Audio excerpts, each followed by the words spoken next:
Le 25 janvier 2013, 4 hommes masqués se cachent derrière le mur de la banque Lordship, Crédit Union attendant le bon moment pour attaquer. Un des braqueurs porte un survêtement sale et trempé. Sous la pluie, avec un fusil à la main, il attend patiemment que le convoi de fonds se déplace. Ce convoi transportait plusieurs milliers d'euros en cash et semblait être une cible facile.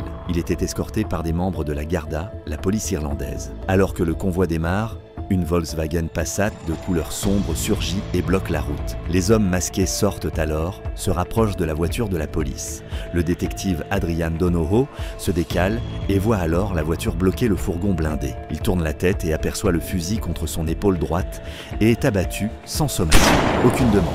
Aucun mot de la part des braqueurs. Le collègue de Adrian, assis sur le siège conducteur, est traîné hors de la voiture et menacé par le braqueur armé. « Je vais te tuer, je vais te tirer dessus, donne-nous l'argent. » Il s'empare de 7 000 € en cash, se précipite dans la voiture et s'enfuit. La police constate le décès du détective Donohoe et une chasse à l'homme internationale est ouverte. La Garda ne se reposera qu'une fois que justice sera faite pour la mort de leur collègue.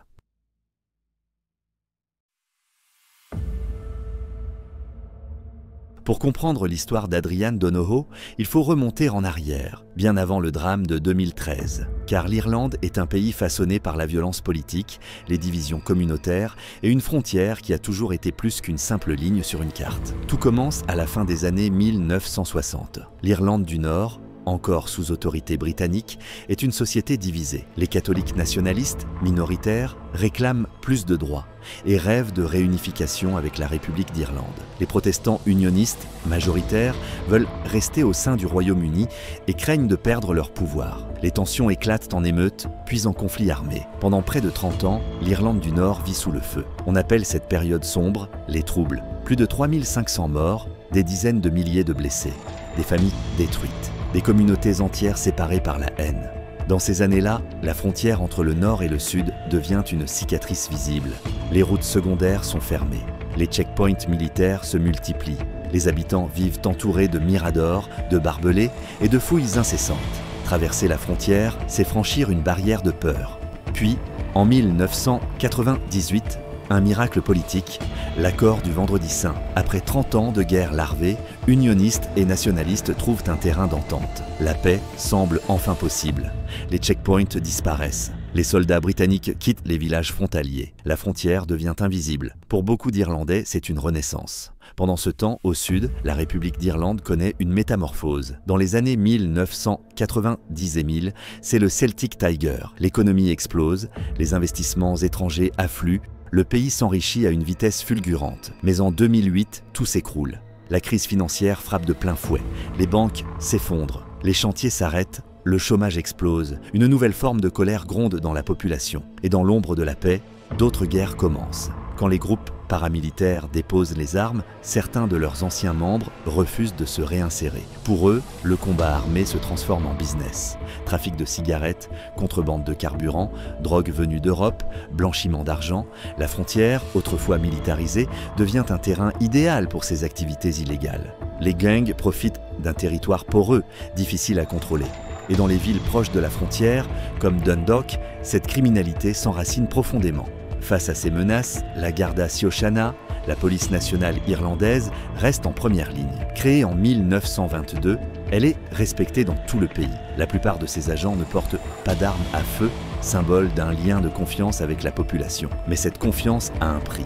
Chaque attaque contre un membre de la Garda n'est pas seulement un crime, c'est une attaque contre l'État tout entier. Le dernier meurtre d'un Garda en service remontait à 1985. Les Irlandais pensaient à cette époque révolue. Ils se trompaient, car en janvier 2013, une embuscade allait briser l'illusion et rappeler à toute l'Irlande que la violence n'était jamais très loin.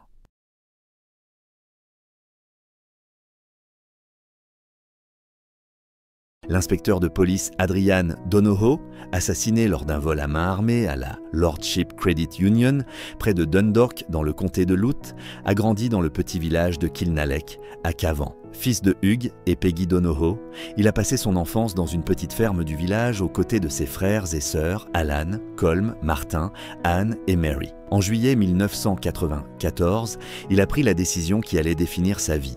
Il est entré au Temple Mort Garda College, parmi une promotion de 100 recrues. 2 de ses frères l'ont suivi dans la Garda. Les recrues ont été réparties en classes de 25 élèves chacune. Dans la classe d'Adrian se trouvait Caroline Delougré, originaire de Kilkee, dans le comté de Clare, qu'il épousera plus tard et qui mènera le cortège funèbre à ses funérailles 20 ans plus tard. Le risque qu'un de nos camarades soit tué par balle était de 14 500 contre 1. Mais cela nous est arrivé, non pas une, mais 2 fois, écrivait son ancien camarade de classe, Gedir John McCarthy, plus tôt cette année, après le décès de Colm Orcan. L'esprit et l'humour de Donohoe pendant sa formation ne seront jamais oubliés, a-t-il déclaré. Ils arrivaient souvent au bon moment pour remonter le moral quand on se sentait déprimé ou en retard. 3 ans après avoir obtenu son diplôme de Templemore, Donohoe et sa nouvelle épouse s'installèrent à Lordship sur la péninsule de Cooley, dans le comté de Louth. Ils eurent 2 enfants, Amy et Niall, qui fréquentèrent tous deux la Bellurgan National School, juste en face de la Lordship Credit Union, où leur père fut abattu à l'âge de 41 ans. Les enfants avaient 6 et 7 ans au moment de son décès. La famille passait souvent ses vacances à Kilkee, la ville natale de Caroline, où Adrian et ses enfants jouaient souvent sur la plage. À Louth, Donohoe jouait et entraînait pour son club local, le St. Patrick's GAA. En souvenir de lui après sa mort, le président du club, Alan Duffy, a qualifié Adrian de véritable modèle, apprécié de tous, dont la disparition avait laissé un immense vide. « Adrian nous manque à tous », a-t-il déclaré. Ce genre de personne ne vient pas souvent. Adrian et Caroline ont tous deux été affectés au poste de police de Dundalk, où Caroline a travaillé avec l'unité d'immigration, tandis qu'Adrian a été nommé agent de police. En tant qu'agent de police de rue, il s'est forgé une solide réputation pour sa capacité à lutter activement contre la criminalité locale. Dans le cadre de ses fonctions, Donohoe devait occasionnellement escorter le personnel des coopératives de crédit lorsqu'elles collectaient de l'argent dans différentes agences pour le déposer dans un lieu sécurisé. Telle était sa mission dans la nuit du 25 janvier 2014. La première partie de l'escorte fut assurée par 2 policiers non armés, Alan Lynch et Tony Golden. Donohoe et son collègue, l'inspecteur Joe Ryan, prirent le relais plus tard dans la soirée pour assurer une escorte armée lors de la collecte de fonds. Lorsqu'il fut pris en embuscade et abattu à 21h30 à la Lordship Credit Union, il se trouvait à seulement 4 km de son domicile. Donohoe était un homme loyal, honnête, vertueux et fidèle, qui a donné sa vie pour sa communauté, comme le raconterait le père Michael Cusack lors de ses funérailles 5 jours plus tard.